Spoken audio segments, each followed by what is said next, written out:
welcome. Almost 3 years in the making, we are finally very proud to present the program From the Parlor to the Polling Place, Songs and Stories from the Suffragists with David Gibson on piano. Please welcome Linda Radtke.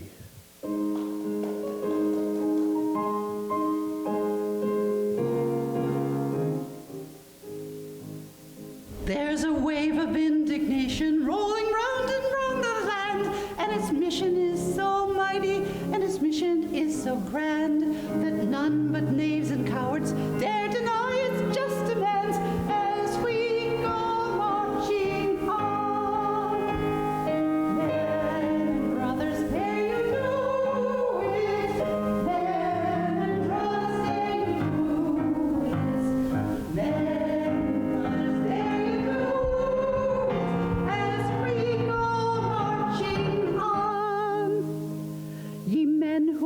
mothers and your wives and sisters too. How dare you rob companions who are always brave and true? How dare you make them servants who are all the world to you as they go marching on? Men and brothers, dare you do it? Men and brothers, dare you do it? Men and brothers, dare you do it?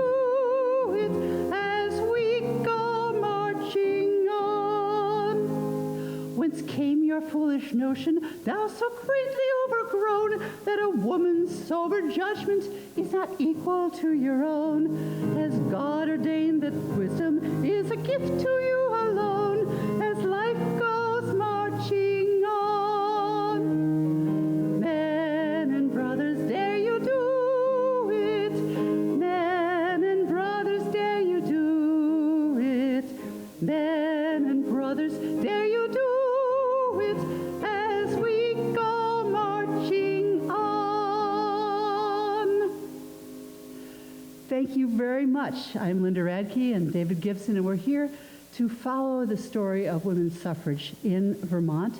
You'll be hearing a lot of songs written. Some of them are national songs, or like that one, using a familiar song with new words to sort of get the movement going. And of course, we know that if you're having a rally, Pete Seeger said, make sure you use a tune the audience already knows, and that way half your work is done.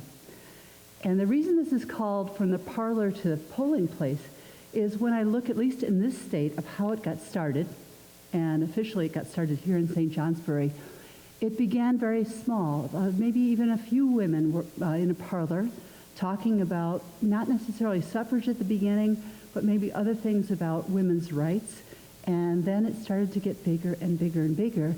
And as they had skills, as they developed skills in public speaking, the next place after the parlor was often a church basement, and it was often a Methodist church because they were often allies with the temperance movement and other social justice issues. And so the women were allowed to use the basement after prayer meetings when there's still a little bit of heat there. And after they felt comfortable with downstairs in the church, the next step was the town hall, their own town hall, and then finally to Montpelier, and to present petitions and have conventions and talk about the possibility of women having the rights they deserved through the Constitution. So there is an honor roll around here with lots of pictures and covers of the songs that will give you a sense of the people who worked for suffrage. And it's been fun for me to go to the Vermont History Center in Barrie. They have the programs from all those conventions. And the very first one was in St. Johnsbury. 1883, November. They started with 17 members. And the next year, 84, they presented a petition just for municipal suffrage, and it was defeated by the legislature in Montpelier. They had 3,000 votes at that point. And they always had a ladies' day at the State House where they would allow women to talk about what was important. And pretty much for many, many years, whatever they had proposed was shot down either by the House or by the Senate. And I'll tell you about the end of the thing later on, and the governor sort of standing in the way. So we were not one of the original states to ratify the 19th Amendment. We came a little bit later, the next year. And I love looking at those convention booklets because it shows that they often began with a prayer, a Bible reading, and lots of singing. And a lot of the women who were working on this, I think maybe in St. Johnsbury there was some wealth, maybe there was some education, maybe with the academy, or women who might have a little extra time with help at home with children to sort of look around them and see where the inequities are and get going. Later on, of course, the movement expanded and changed its tactics. So I'm going to dedicate each song to a suffragist, and the first one is Clarina Howard Nichols.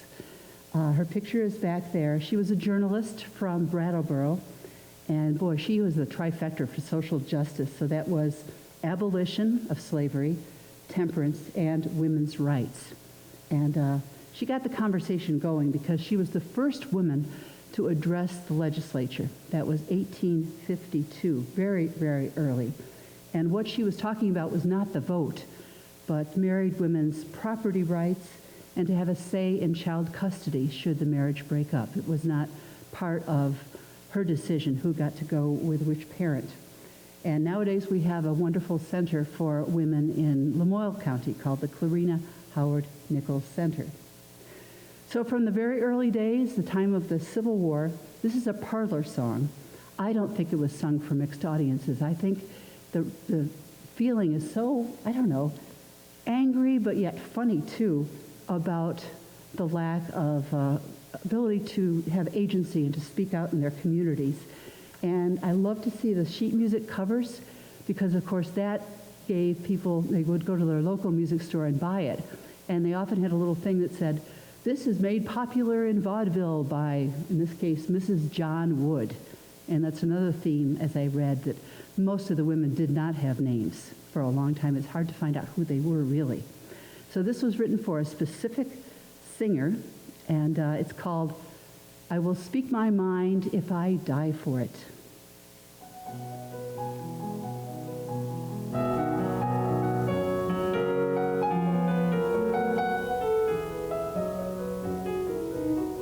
Men tell us 'tis fit for wives to submit to their husbands submissively, weakly, and whatever they say their wives should obey, unquestioning, stupidly, meekly. Our husbands would force us their own dictum take, without ever a wherefore or why for it. But I don't, and I can't, and I won't, and I shan't. No, I will speak my mind if I die for it.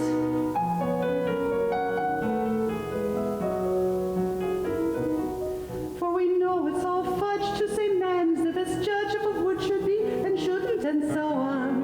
That woman should bow nor attempt to say how she considers that matters should go on. I never yet gave up myself thus a slave, however my husband might try for it. But I don't, and I can't, and I won't, and I shan't. But I will speak my mind if I die for it.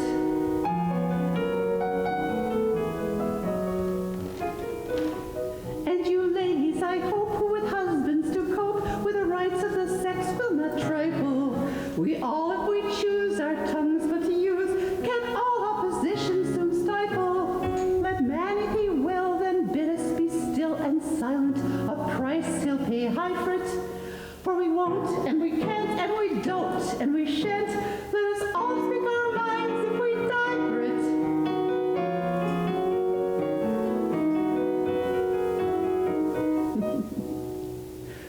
So in St. Johnsbury, in these early days, they did have the convention at Town Hall, and the two speakers were imported from other places, mostly Boston, and they had already started that conversation earlier.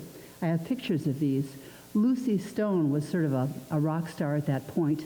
She was also from a suffrage family, supportive husband, of course, and she was known as a radical because she refused to change her name when she got married. And so she used her father's name, Lucy Stone. And the other we might know from, what is it, Julia Ward Howe. Help me out here. What's the song? Is it "My Country 'Tis of Thee"? It might be. And so she was also a prominent suffragist. Also here in St. Johnsbury, Mr. H.C. Ide, and he was working on property rights for married women. There was absolutely no right to any property, and that was 1882 when the property would belong to the husbands. And they were described as persistence in petticoats because they were speaking their minds here in Vermont. And as I said, every legislative session, 1888 to 1917, they collected thousands and thousands of names on petitions. Obviously, they couldn't be voting, so they would go around and canvass and sort of start in a pleading kind of way. And what I noticed as the years went on, it became more a demand. I'm going to dedicate this to Elizabeth Cady Stanton because I grew up in Seneca Falls, New York, where the movement had already been going on, but in people's homes, there were actually 4 women who got together for tea and decided to have the first Women's Rights Convention. That was 1848. Here's one tactic they used in the beginning, not to offend people, not to make people stop listening, but to use a word that is really powerful in any language, and that's the word mother. And they talked about how you respect your mother and how would you possibly insult her by not giving her any rights. And you'll recognize, again, they're using a familiar tune. It's from the Civil War. Bring the good old bugle, boys, we'll sing another song. Sing it with a spirit that will start the cause along.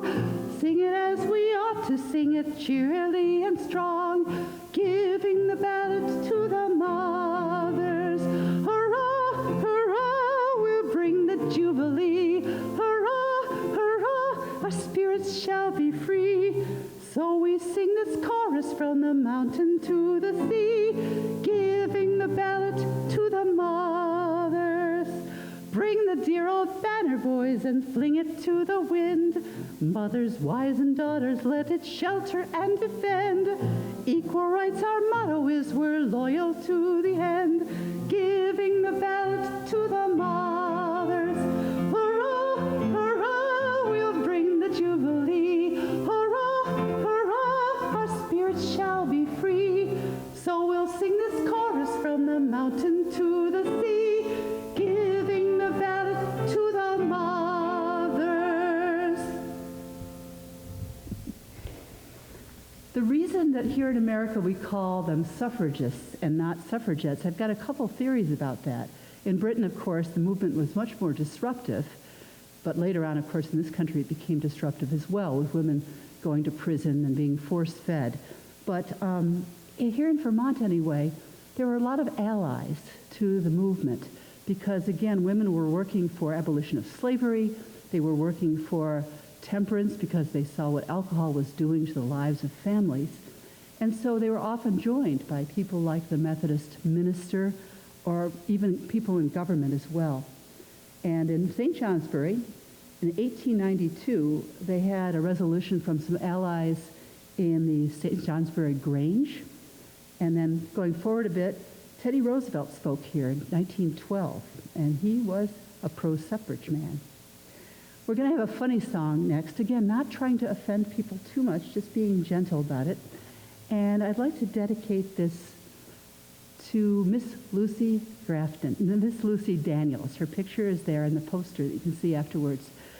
She inherited property. She was unmarried, and she had quite a big spread of property.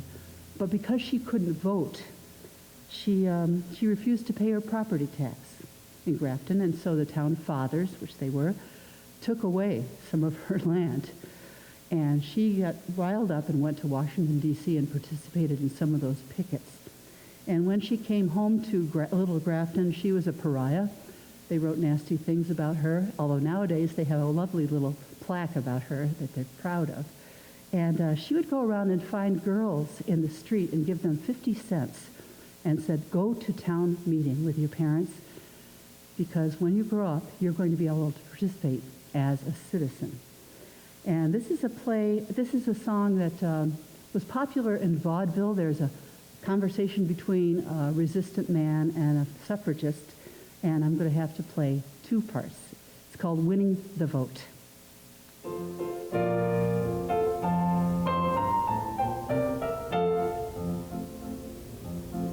I've been down to Boston, boys, to see the folks and sights. Dear me, I heard such fuss and noise about these women's rights. Now it's plain as my old coat, yes, it's plain as plain can be, that when the women want the vote, they'll get no help from me. Not from Joe, no, no, no, not from me, I tell you no. No, no, no, not from me, I tell you no. Here's the woman. Joseph, tell us something new. We're tired of that old song. We'll sow your seams and cook your meals. To vote won't take us long. We will help clean house, the one too large for man to clean alone. The state and nation, don't you see, when we the vote have won? Yes, we will, and you'll help, for you'll need our help, friend Joseph. Yes, you will, when we're in, so you better help us win.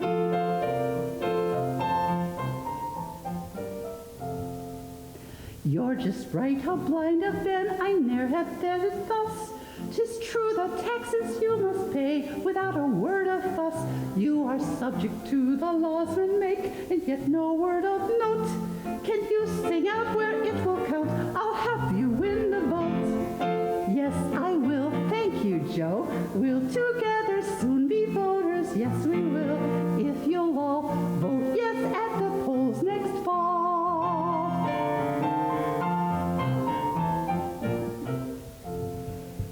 And you see, again, they're using a strategy to not offend people, but they're using a really important parallel. Everybody knows about taxation without representation from their studies of the Revolution. So to say we're paying taxes and yet we have no say in how those taxes are spent was a powerful argument. And the other thing they tried to do is to bring up the argument that it's a patriotic duty, too, to expand the vote. And trying to think who I should dedicate this one to. Oh, yes.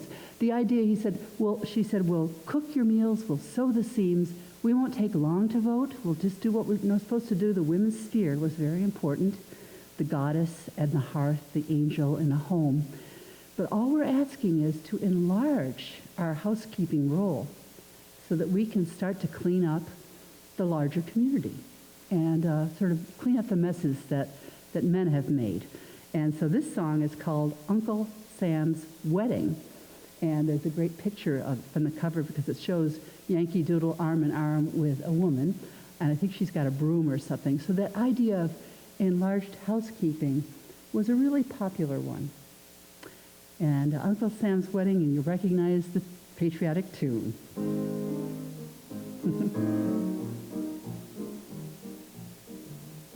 Of all the songs that have been sung within the states and nation, there's none that comes so near the heart as Uncle Sam's relation. Yankee Doodle is his name, U.S. his comet station. Red and white and starry blue, his garb on each occasion.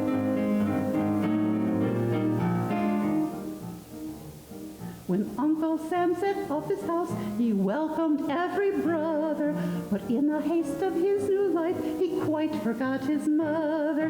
Now his house is up in arms, a housewife he must find him to sweep and dust and set to right the tangles all about him.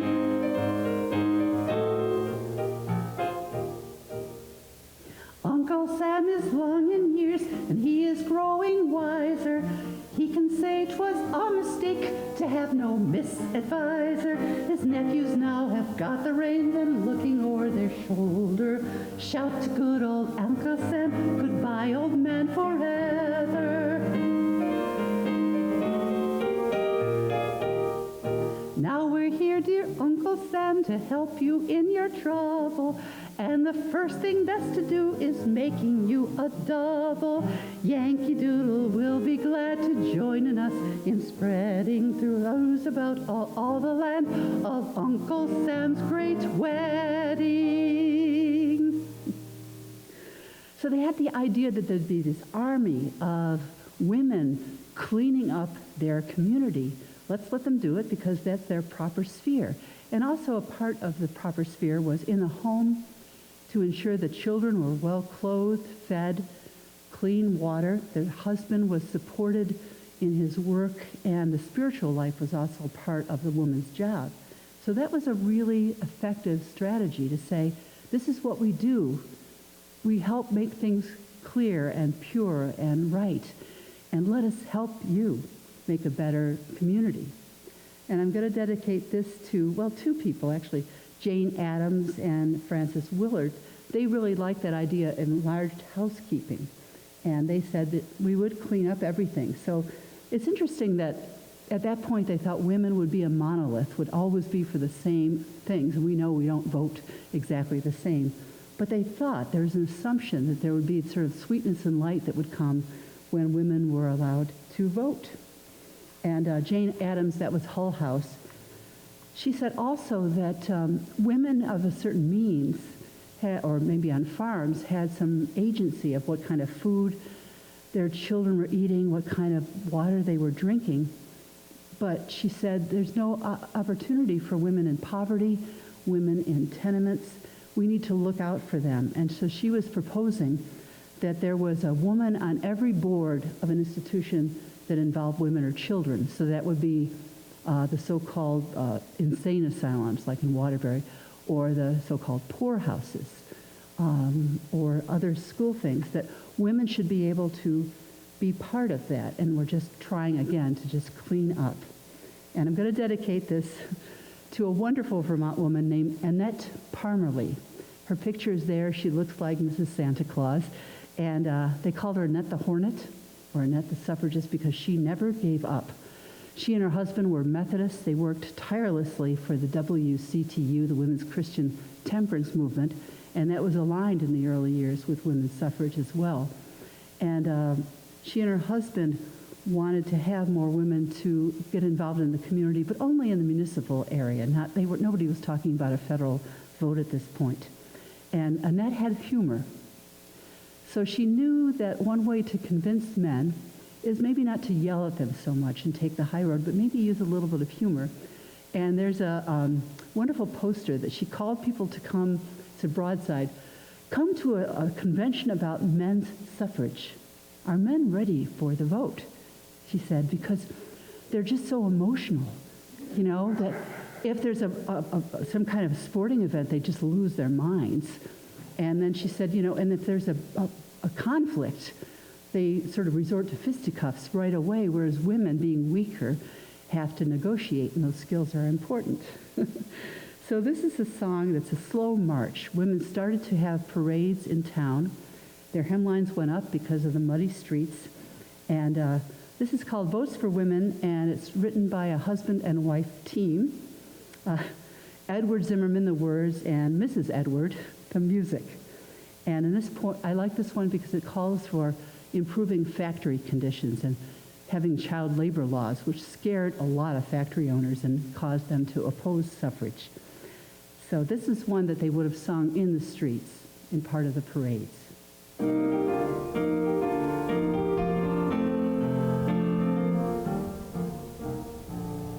What means these votes for women? Justice, the time has come when we may vote with free men, concerns of land and home. Then snap the ancient tether, enthralling us too long, and stoutly pull together to right a grievous wrong. Shout the song of votes for women, ring it out upon the air.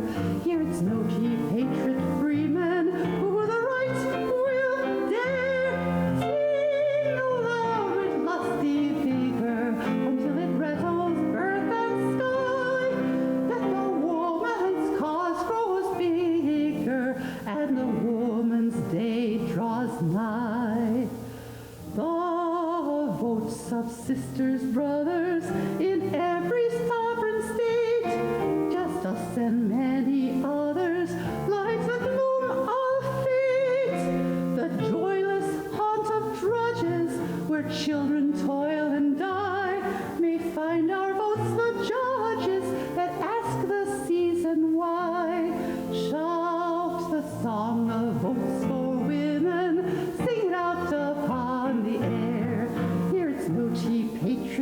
free men who the rights will dare sing aloud with lusty vigor to a rattles peak and sky, that the woman's cause grows bigger and the woman's day draws nigh. And the Woman's Day is an important part of this argument at this point after the Civil War. And I wanted to talk about another man from St. Johnsbury, famous. He was a representative, Wendell Phillips Stafford. I encountered him because he actually wrote lyrics to a lot of Vermont songs. He was the class of 1880 at the Academy, and I read that he was one of the founders of the NAACP, which is really interesting at that time in this place. And one of the conflicts that tore apart the movement was after the Civil War. The women had been working hard for the abolition of slavery, for the rights of black people, and they expected to be part of that amendment. They expected to be voting along with black men. And some very famous abolitionists said, it's not the Woman's Day, it's the Negro's Day. And the country is not ready to take on those two major changes. Be patient, it'll happen soon. And of course, it took 72 years of work. And they eventually got to vote in municipal elections. And I found a wonderful newspaper article from the Milton Gazette when, in the women's pages, which they always had, they reported the women who came, who took the Freeman's Oath and came to vote, from the oldest, who was like 96, and the youngest, who was 22. They described their outfits and their hats. And the last sentence was, but there was a protest by the women because they were given pencils with which to fill out their ballot. You got it. I didn't at first. I was thinking, well, I can use a pencil.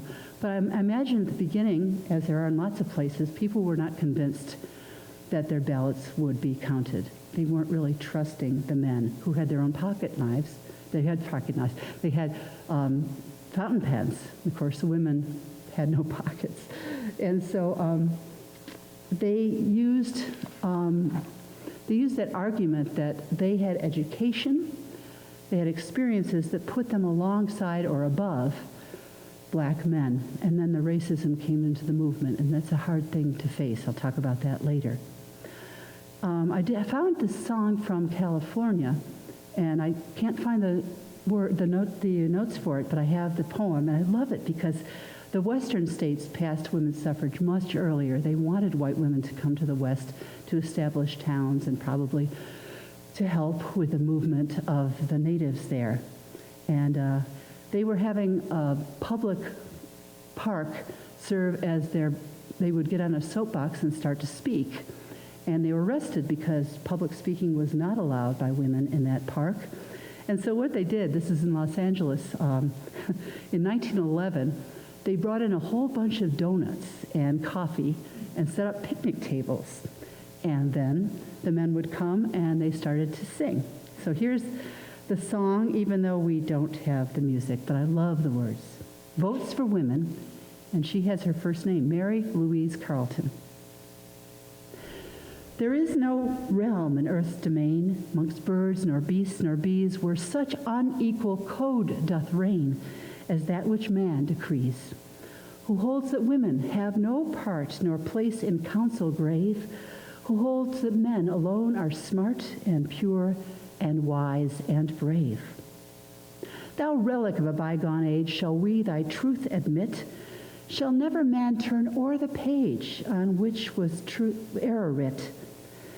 Shall we never waken from the night we dwelt in cave and tree, when simple force of might made right, when women mute must be? 'Twas said not many years ago by men wise and discreet that women had no souls, you know, but only hands and feet.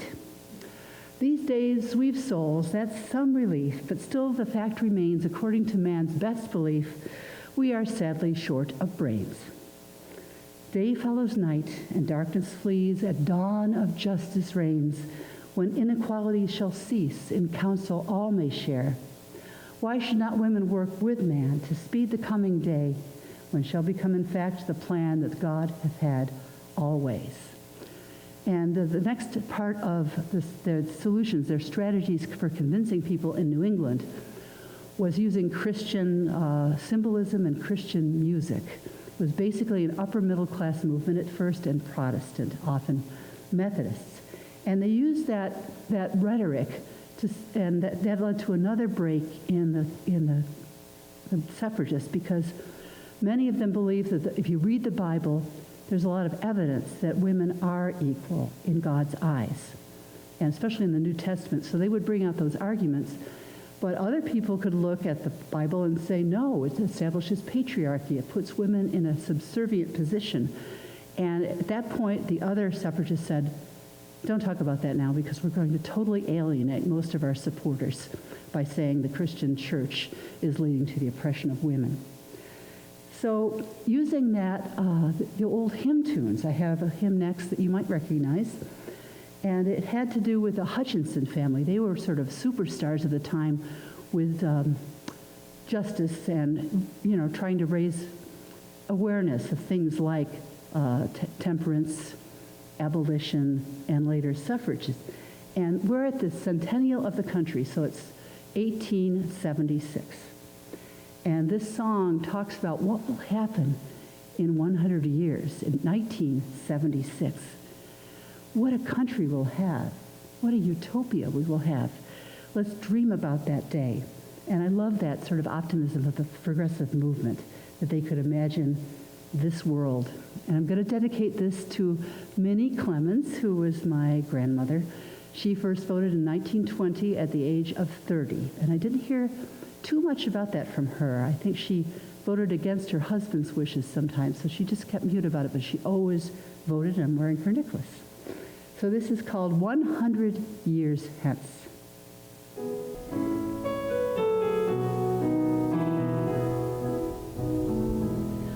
100 years hence, what a change will be made in politics, morals, religion, and trade, in statesmen who wrangle or stay on the fence. These things will be altered 100 years hence. Our laws then will be uncompulsory rules, our prisons converted to national schools. The pleasure of sinning, it's all a pretense, and so we will find it 100 years hence. Oppression and war will be heard of no more, nor the blood of a slave leave his prints on our shore. Conventions will then be a useless expense, for we'll all go free suffrage 100 years hence. Instead of speech making to satisfy wrong, all join our glad chorus to sing freedom song. And if the millennium is not a pretense, we'll all be good neighbors 100 years hence. Amen.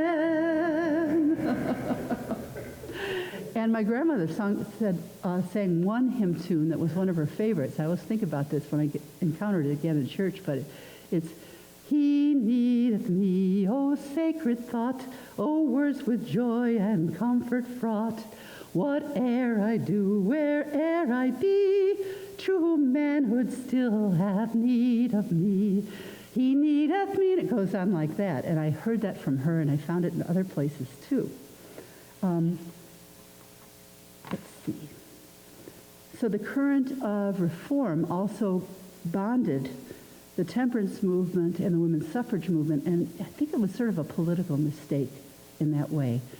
Again, it was allied because they thought that the lives of women and children were really impacted by alcoholism, and it was part of their mission, but that roused the ire of a lot of people in the liquor lobby. And of course, here in Vermont, Smuggler's Notch, a governor at the time was part of it, and so they really worried about having prohibition come in. So a lot of people opposed it for that reason. And of course, in Vermont, there were a lot of dry towns at that point.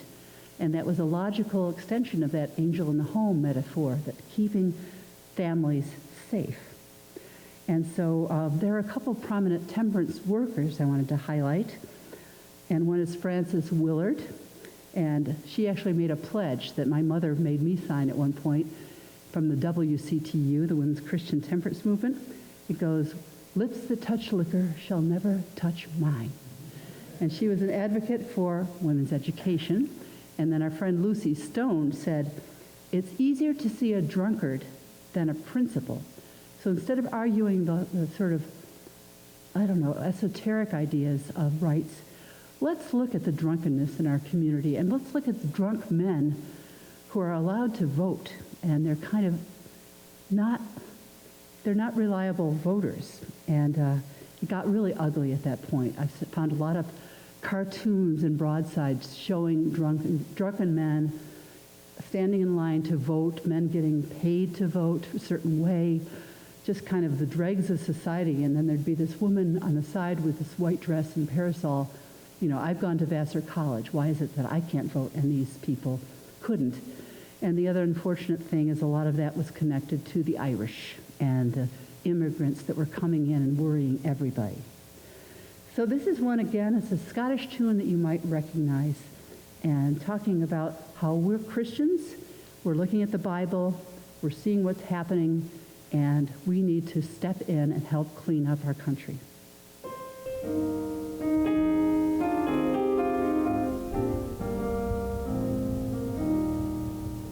If the men should see the women going to the polls to put down the liquor traffic, need it vex their souls. If we're angels as they tell us, can we once suppose that all the men will frown on us when going to the polls?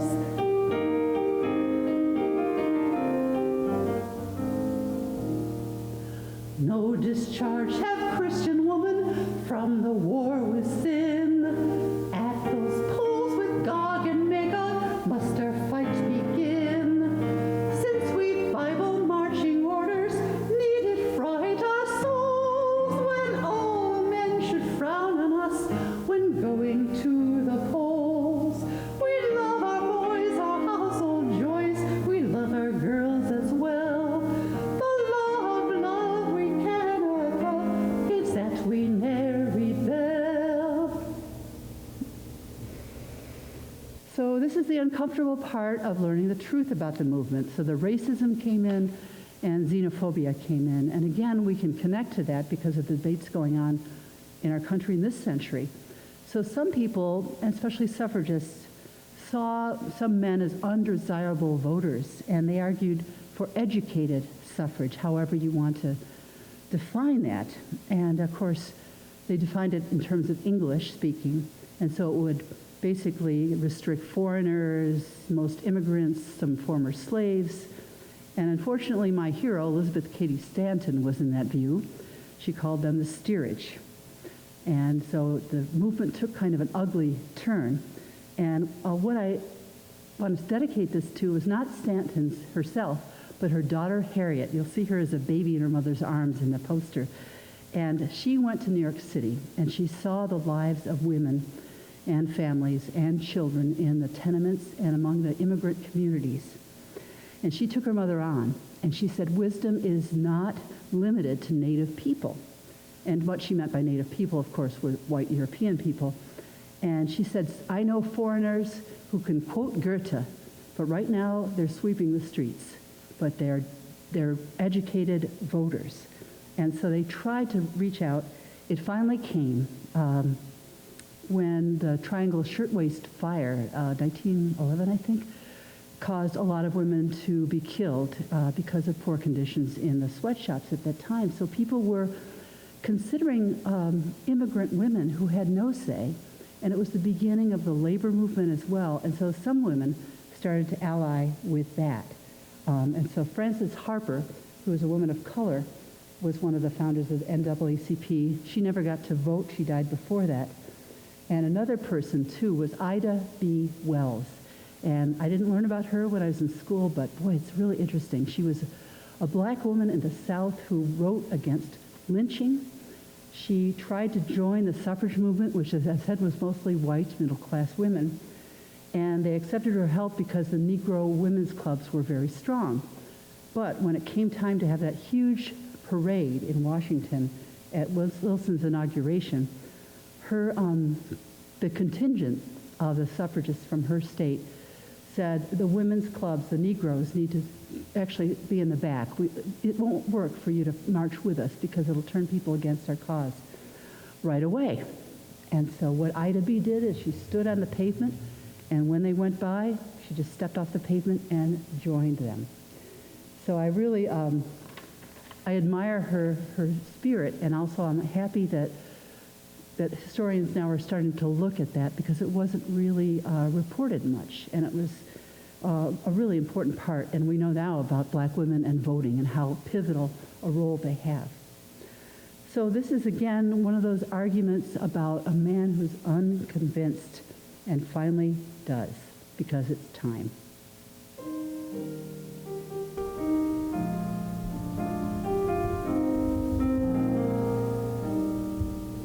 I saw a man in tattered garb, forth from the pub house come. He squandered all his cash for drink and starved his wife at home.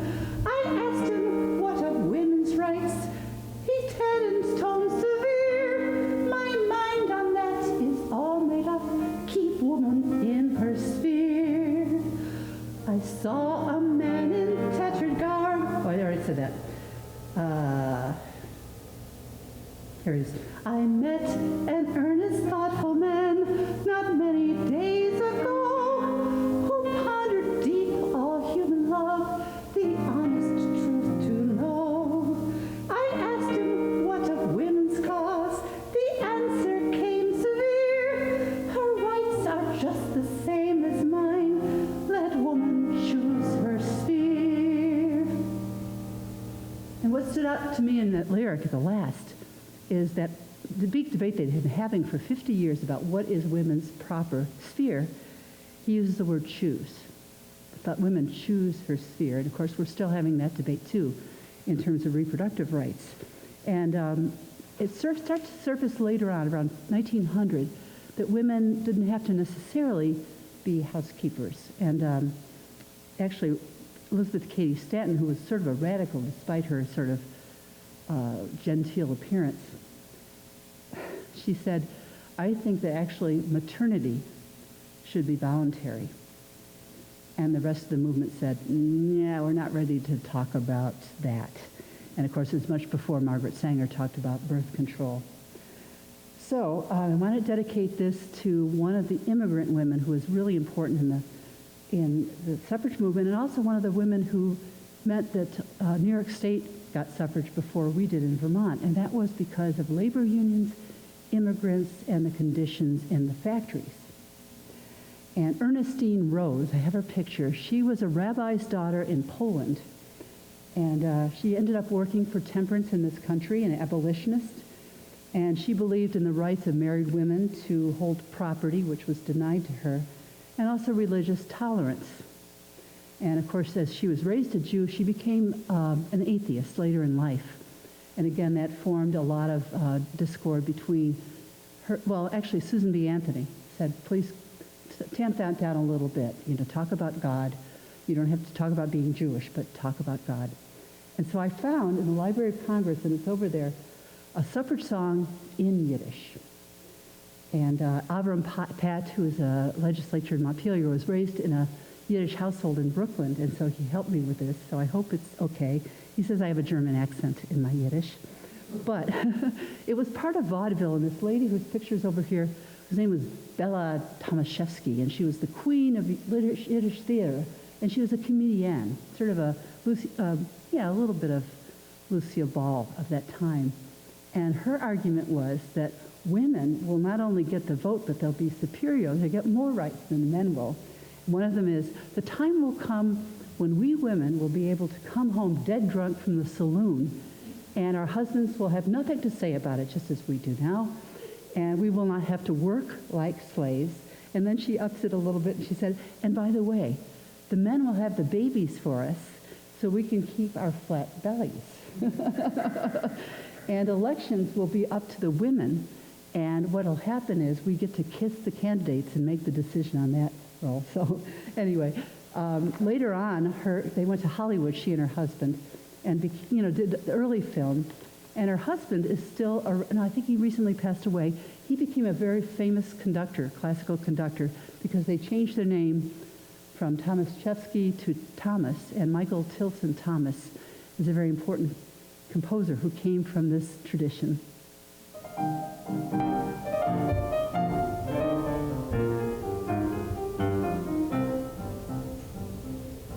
Viel Neues bringt jetzt heraus die Zeit, ich denk sich die Keuschheit schläft. Die Farbe werden kein Gleich mit Leid, sie kämpfen, sie hobeln viel Recht. Verschieden Frauen für allerlei Rassen, sehen Kleinherr. Sie Läufer rühmen mit Spilzen die Gassen, sie machen Streit mit den Männern, wie sie schreien, Victor Tryon, wenn nicht mit dem Mann Kopie, dort gibt den Plan, hätten die sie viel den Mann, Tome heut die Meure, wird verlass sein Schlitt, kaum Blick, spitzt sie gehen, wie täglich in die Seen, schreit sie gleich, schreit sie raus, Leben noch so recht. I love that. So we're near the end of the movement now, at the end of the concert, and a new bunch of suffragists came in that I want to talk about. One is Carrie Chapman Catt, who is brilliant, sort of a politician, really good strategist, and they wanted to find a way to go state by state to get the three-quarter states ratification that they needed. And they were looking around, and I think Vermont and Connecticut still remained not voting for suffrage. And they looked at that and they thought, it's going to be hard to make our point there. We'll go to Tennessee. And when I read that, and I read this book called The Woman's Hour, that talks about the final campaign. It's really fascinating. And what they used is white supremacy. They're in the South, and they say, if you allow your women to vote, we will outvote the colored people who managed to sneak through all the other barriers we have to voting. And so they were willing to use that argument. And a lot of very prominent women used that argument in some of the big marches that happened.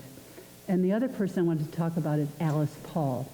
And the church I went to in Seneca Falls has a sign in front that it was where Alice Paul, in 1924, that's after we have to vote, proposed the Equal Rights Amendment, which has not been passed. And she was definitely a radical. She was trained in England with those disruptive measures. She didn't mind picketing, and people didn't do that back then. And especially during World War I, during wartime, marching in front of the White House holding signs that say things like, Kaiser Wilson, why are you fighting for democracy abroad when we don't have it here at home? So that was pretty bold, and many of them were hauled off, imprisoned, some were force-fed. And here in St. Johnsbury, at the end of this push, I have two people to hold up. One was Catherine M. Bingham, and that's the Historical Society I saw online. I don't know if it's still being displayed, but they have her suffrage outfit and this amazing hat. They always had great hats. And the colors were purple, yellow, and often white. You saw that sometimes with women in politics now wearing that white. And the other person from St. Johnsbury is Dr. Alice Wakefield, again, to be a doctor in 1920 something. And what she worked for here in town was the public schools and try to improve nutrition and health, especially among the poor. So finally, the final state was ratified, the 19th Amendment, and if you read that book, it's wonderful because it went back and forth. If the men wore a yellow rose, it meant they were pro. No, did I get that right? Yes. And a red rose means they were anti, and there were a lot of women who were anti-suffrage as well because they believed in women's role in a very traditional way. So anyway, they holed up in this hotel in Nashville, and they had the downstairs, and a lot of them were from out of town, and that was resented by the people of Tennessee, just as we do here in Vermont too, in terms of, riling up people.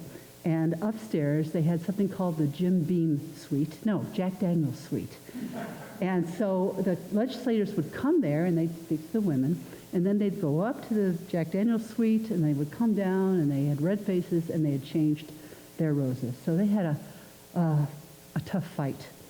And finally, it got so close. It's just, I wish they'd make a movie of this, because it was so close that it looked like one man, the youngest legislator, his name was Harry Byrne, 26 years old, was supposed to vote against.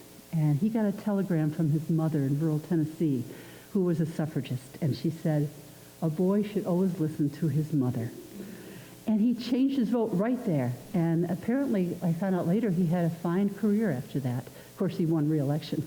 But so Alice Paul had this banner with all the stars, and she would sew a star on the banner every time they got one of them. And so this tune, they didn't use, of course, Northern tunes. This is a Confederate song called Bonnie Blue Flag, and it's about this final push and the final winning a national amendment.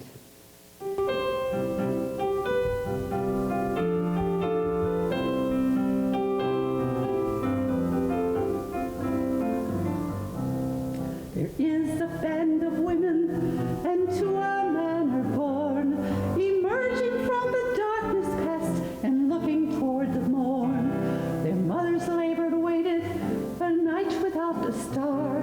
The headlights show the suffrage flag that bears the woman's star. Hurrah, hurrah, for equal rights, hurrah, hurrah, for the suffrage flag that bears the woman's star.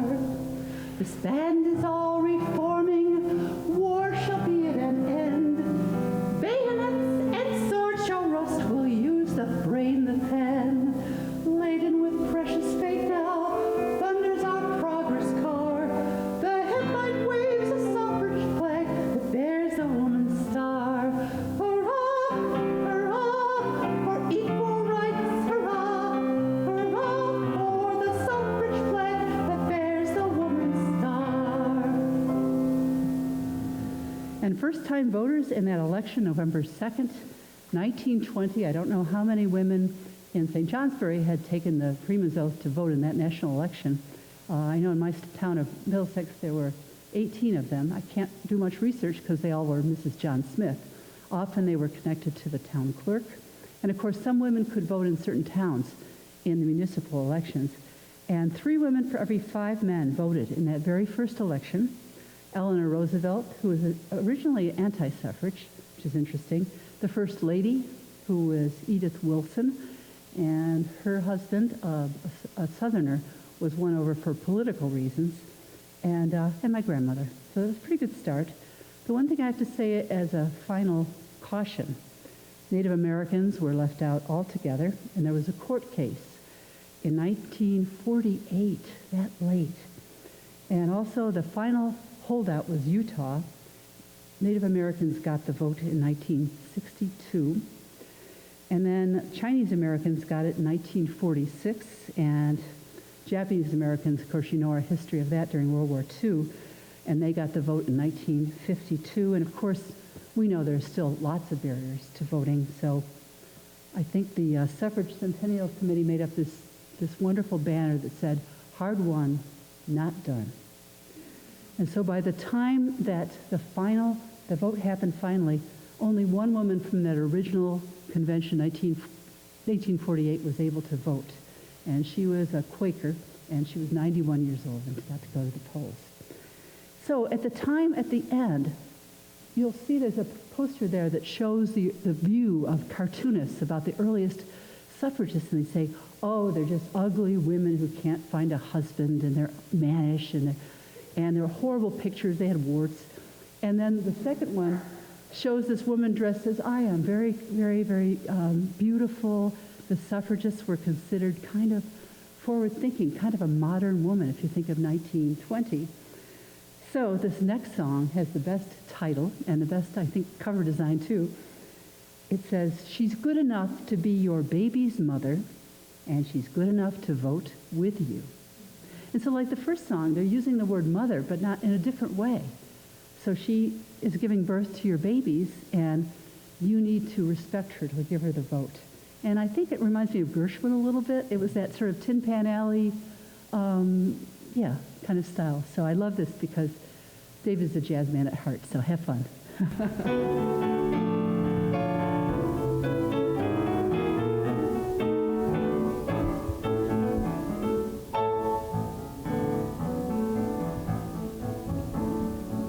No man is greater than his mother. No man is half so good.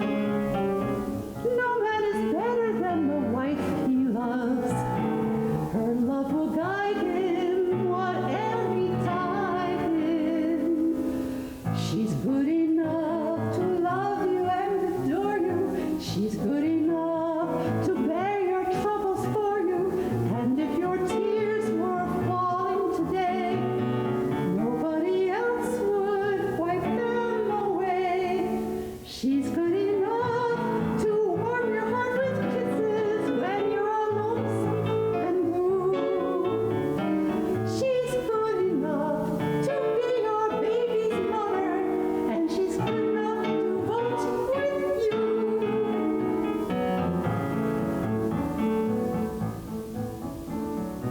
Men plunge this world in war and sadness. She must have bent in vain.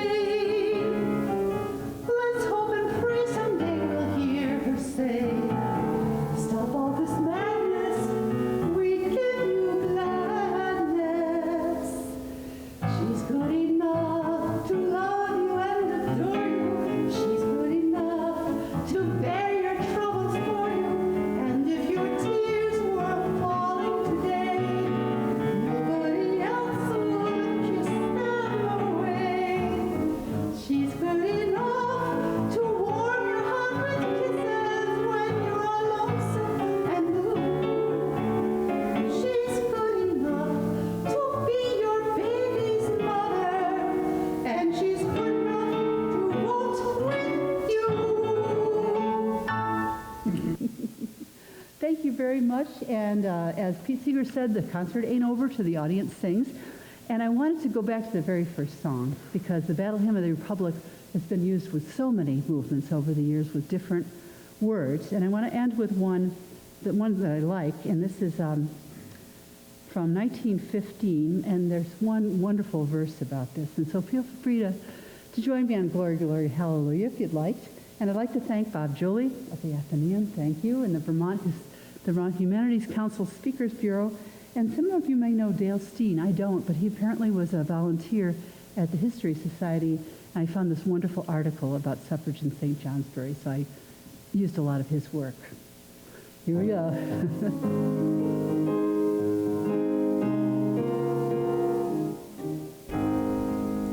It's the right of every woman to mark out her path in life, or to be a saint or soldier or a true and loving wife, to fill the soul with gladness and recall the world from strife as she goes marching on. Glory, glory, hallelujah. Glory, glory, hallelujah.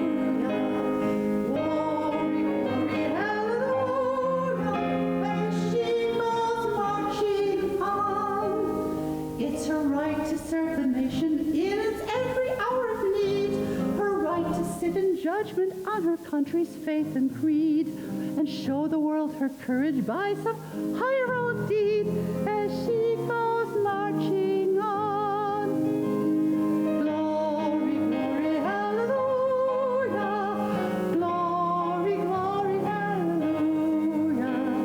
Glory, glory, hallelujah. As she goes marching on. Best verse. It's her right to train the children in the home and in the school, to help in framing statutes and determine who shall rule, and like man to cast her ballot for a statesman or a fool as she goes marching on. Glory, glory, hallelujah. Glory, glory, hallelujah. Glory, glory,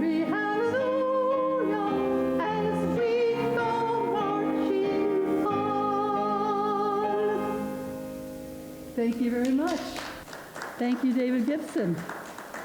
Thank you. And I'll meet you back there by the posters so I can hear your questions and comments and maybe stories about St. Jay.